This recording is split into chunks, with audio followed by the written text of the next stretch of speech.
Video Forum 3.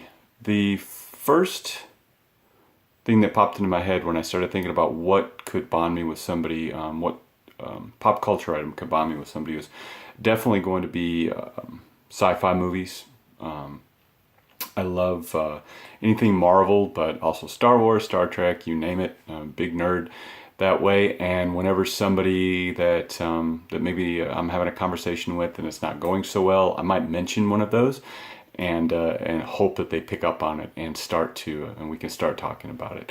The second thing is going to be Reese cups, one of my favorite foods. If anybody else loves Reese cups, I could talk about all the different ways you can use them. My first hint, if you've never had a s'mores made with Reese cup, it will probably change your life. I would highly recommend it. The one thing that I've always felt a little bit left out on is where pop culture is concerned is reality TV.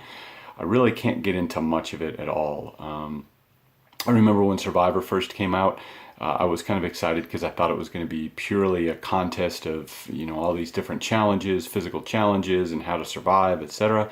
And then when it got to the part where people were voting and creating teams and talking about each other and all the drama, I wasn't into it. But people at work were constantly chatting about what happened on Survivor last night, and I always had to excuse myself back to my desk and maybe go have a Reese cup to get out of the conversation.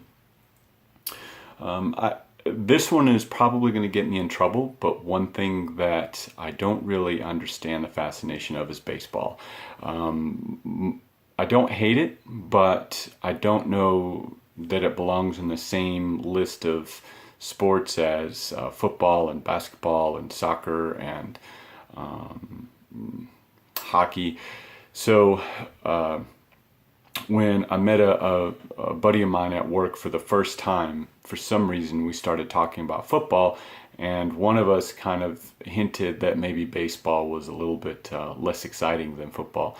And I think that kind of gave us something to talk about. We started laughing about it and realizing that most of the people around us would hate us for disliking baseball. But that's probably the most prominent thing that has bonded me with somebody who didn't like something in pop culture that I don't like either.